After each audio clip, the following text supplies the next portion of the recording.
All right, hey everybody, welcome back to my channel. This is Rob here, and we have finally made it. It is December 2021, and we have finally hit the Expanse Season 6 premiere. They only gave us one, which is good for me. I love a week-to-week discussion. Plus, I don't have to talk about 3 episodes in one video. So that helps me out a lot. I'm sure that most people, though, want as many as they can get. But remember, this is the last season. So enjoy it. Savor it. Remember this. So if you like what we're doing here on the channel, make sure you're hitting that like button, comment, share, subscribe, and the bell for all notifications. Yeah, I have my screen pointed at my wall instead of my TV this time because I've got a lot going on, so we're doing it like this today. And we might have to continue that for a couple of weeks, but I don't think that really matters to anybody because if you came here for clips anyway, we don't do clips because I don't feel like dealing with copyright. But first and foremost, I want to thank everybody already preemptively for all the support that you've given the channel when this show comes on. All of you going all the way back to good old Belinda and people like Jan. You know, you guys, I still remember all of you. I can't wait to see some familiar names pop up in the comment section. It's just been, the Expanse has been a big deal for my channel. I've met a lot of really cool people through this show. And so finally getting to talk about the final season is, and knowing some of you are going to be there. And hopefully if you're new, welcome to the conversation, you know. Maybe you'll find some more stuff on the channel to like. But this has been a special show. And I've admitted that I only own the first book. I've only read the first 50 or so pages, maybe a little more than that. And I just decided basically that I want to be the guy who doesn't know what's coming. You know, I want to be a non-book reader for this show, and I've enjoyed it. And I know that this season might be a contentious one because of, you know, how many books are left and the decision to end the show and what does this mean and all of that and what is the story that they're going to tell for this final season. But I feel like this is definitely not the end of the Expanse. It's like going into like my first impressions of like going into this season. I feel like this is the movie series that they're going to start doing. They own the IP, you know. Why not continue the other books in movie form? You know, make them like 2 hours, 2 hours, and 2.5 hours, and you can spread out the story through movies. You don't have to just do one thing. You know, you can take as much time as you want, especially a series, and you could still, you know, keep this show going for another like 5 or 6 years just movies alone. You know, like if they knock one out a year, right? So that's what I would say for anybody that's worried about the Expanse, you know, ending. All good things must come to an end, and I think that, you know, despite what you might think of Amazon itself, they got the show back on the air, and we have gotten to keep going on with our Rossi crew and Drummer and Avasarala and all of them. So I want to thank Amazon in that respect for keeping the show going and giving us 3 more seasons on top of the ones that we already had. So let's just jump into this proper. What did I think overall? I thought this was a pretty good premiere. There's only a few things I didn't like about it, and we'll get into it. But I really like this. What this premiere episode did for me is what I want from a premiere episode. I want you to get me excited and engaged in where we're headed next. Some shows can come out of the gate with this, here's where everybody is and here's what's going on kind of way of doing the premieres. And sometimes they can fall flat. But this one really didn't. This one's really giving you a lot of stuff and has one of the weirdest beginnings ever that leads me to believe that this has got to be taking place in like the future. This can't be happening right now. This might be the tease into what's possible after the series ends and where we're going to go from that. And that might be spoilers, so um, as far as books go, and I don't know what's coming in the books. So if try not to spoil it here. I'd like to keep on guessing at where this is, because I have a feeling that we're not going to see much of this, too much of this, whatever, the planet that it is on, Ring 673, Planet 2, Laconia. The CG in that scene wasn't that great, but that wasn't the point of it. I was more interested in where this is, when this is, what's happening. And like I said, I don't think we're going to get too many answers to this. I think this is just leading us to more Expanse later. I really like the way that they caught us up too. A good way to give exposition is with this news feed. I really like that, of just giving us the broad, simple over like what's been going on, instead of having multiple scenes, or one big filmed scene of like somebody explaining it to everybody like they don't know. Because I feel like anybody talking about it on the show, like they did, like the person they're talking to was living under a rock, wouldn't feel normal. I think watching a newsreel is a better way of doing it, because I think anybody that talked to anybody in this show, right, in this universe, if they asked them, like, if they talked to them like they didn't know that Earth's been getting, pummeled with rocks from space, I don't think there's anybody in the universe, or at least our galaxy, that wouldn't know that and wouldn't be able to talk about it normally.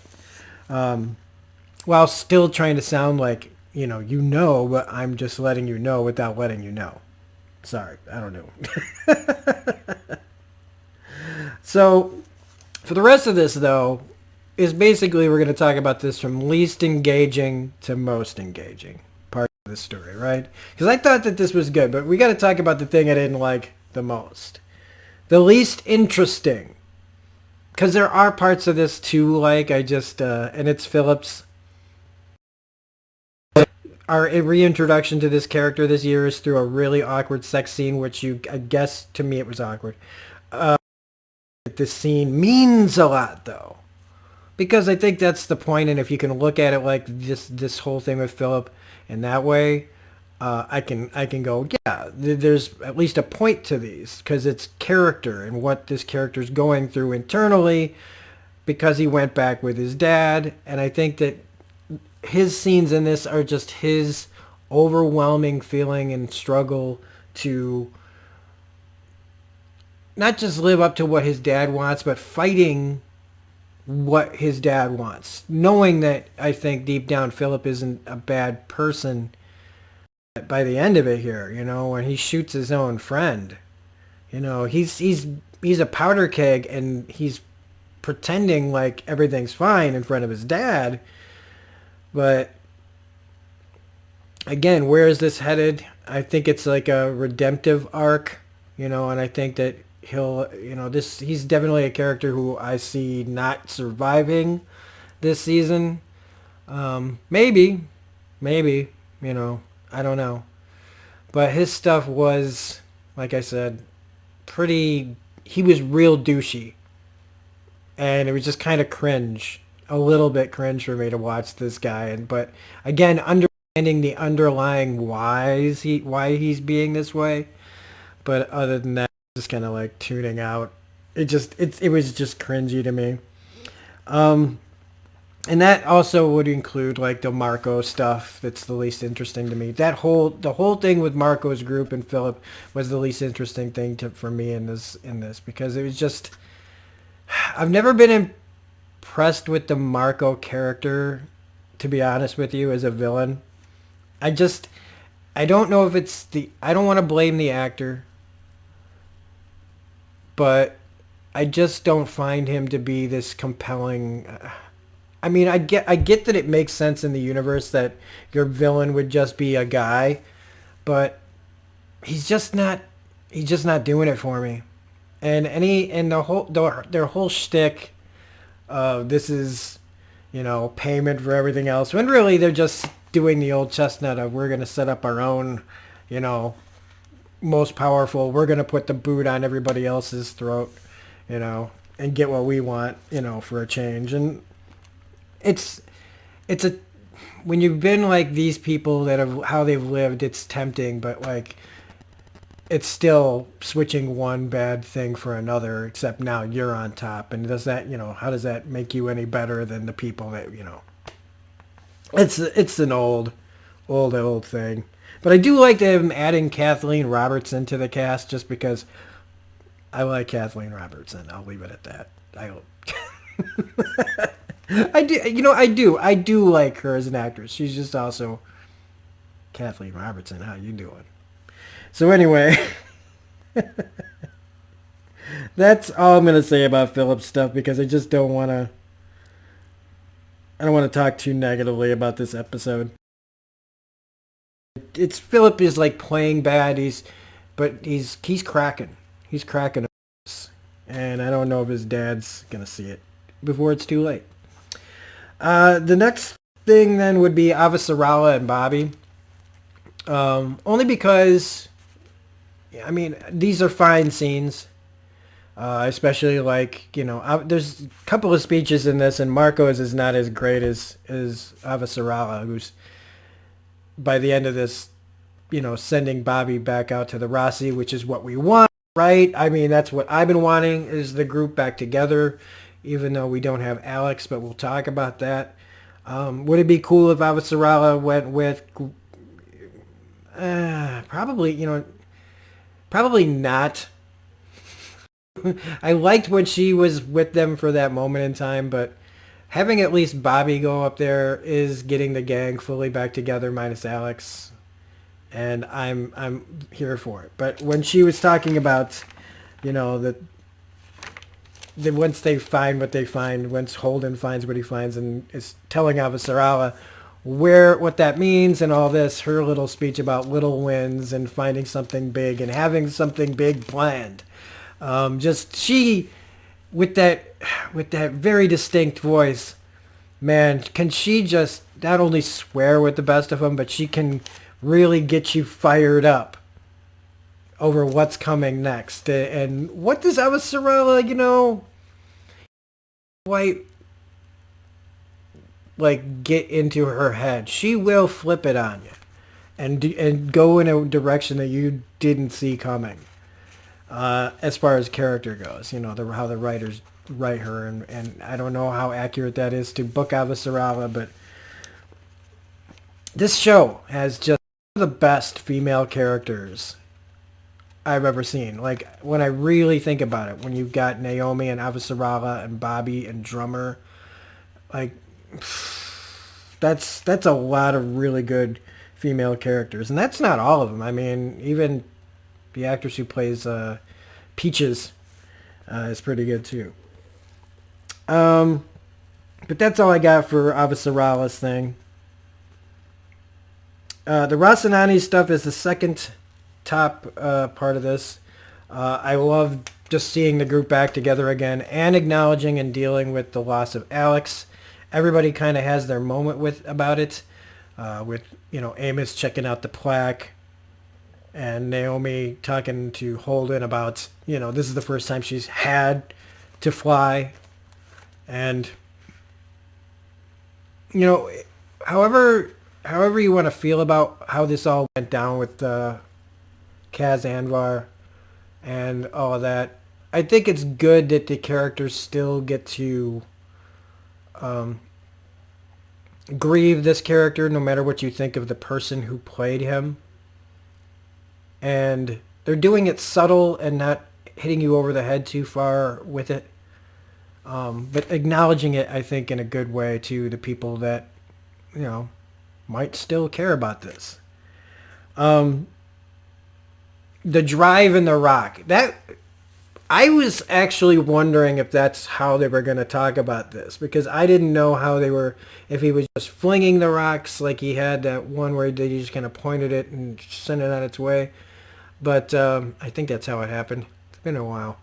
Um, but seeing the engines and the drives in the rocks, that's just really cool, and like that's dedication to making sure something gets done. And it's the one thing about Inaros that I like is that he's clearly been getting this together for a while and having all this stuff out there and all the different things in place like spotter ships like we find out in this. I just that's the one thing about him I can respect, except they don't really show that. You just find out about it later. You know what I mean? Like when they find these things you realize, "Oh, he has had a pretty good decent plan."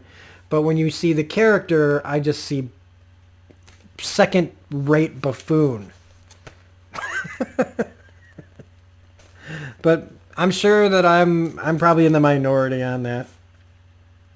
But we also get to see Amos and Naomi in a rare not getting along moment. And again, I like that they challenge our characters with different kind of arcs. Like Amos and Naomi, they've been like this for a lot of stuff, and I think in the books. And for them to disagree about Peaches, which is what I'm going to call her, um, it's at least an understandable thing. But Amos is coming at it more like I think Amos is coming at it like we're all kind of different, and we've all done things, and I think that we work well together. And she's just the newest reject, if you will, to our band, and that there is something to offer. But at the same time, of course, you can see why Naomi would be like, I don't care. I don't care. If it wasn't for that it was you asking and be here, they'd have just, shucked her right out the airlock. But they don't. So there's also a case to be made that, maybe they're just waiting for her to really made of. I don't know. Jim almost dying was really intense. I mean, it was one of those. Would they really have the guts to kill this guy right here? I mean, I know most of our characters have some plot armor right now, but there's still this kind of, one of the cool things about this show is that plot armor, if you haven't read the books, like I haven't, right? I don't feel like anybody really has plot armor, but I'm just going off of what's normal in a TV show, which is, certain people are for sure going to make it to the very last episode at the least. In this, though, I was like, would they actually kill Holden? And I don't remember, and I was trying to think of like scenes from other episodes or like in the trailer that aren't in from this episode, and like, did I see Holden's face? But no, they don't kill him, thankfully. I was supposed to see Steven Strait and Wes Chatham tomorrow. I'm recording this Thursday night. I was supposed to go to C2E2, and I just couldn't justify the expense to meet those guys. I was going to get like the double picture. Because I really like all these guys in the Rossi, and this crew is one of my favorite crews.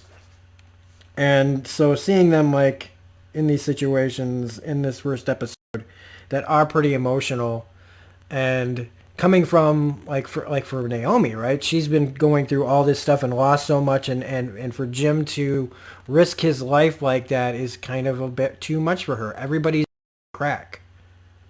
And I'm liking, they find the spotter ship and they're off to get into it. We're getting into it. I mean, and there was action in this and scary space stuff.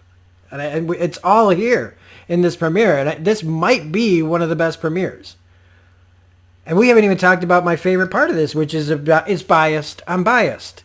Because Kara G is a lovely, lovely woman who also happens to be playing like one of my favorite characters on any TV show ever. I freaking love Drummer. I love her. So yes, her part of this story is my favorite because she's out there scavenging. She's out there guerrilla warfare. How do you, I didn't know how they'd be able to manage to make it look like guerrilla warfare in space. Like, how do you do that? But she's out there slinking around behind things, waiting around, setting traps, taking gas and fuel and ammunition from like other ships and here for it. She's great at this part, and just her out there on the fringes doing her own thing, knowing like she's got a bounty on her head. Same as the Rossi has a bounty on her head, and dealing with things the way that she does. She's she's that one person who I know no matter what is going to do the right thing. Not like what they think is the right thing. I feel like Drummer has like a really good moral compass as far as when things really need, like when something really needs to be done and it's absolutely right, she will be the one to do the absolute right thing. I think some of our characters, most of our characters, or any of the other characters really, um, have shown that they can be more loose cannons about certain things. And I feel like Drummer, as far as like, and don't get me wrong, Drummer's been a loose cannon. Like she's been like off the cuff and can do things. But if you really think about the reasoning behind anything she's ever done, it's really been like in service of other people and to do the right thing. And also like trying to, she's mourning the loss of what the belt could be, and here again, just through some facial expressions. I mean, talking about how they have to get rid of the girl that she loves like family because she messed up, and out there you can't F around.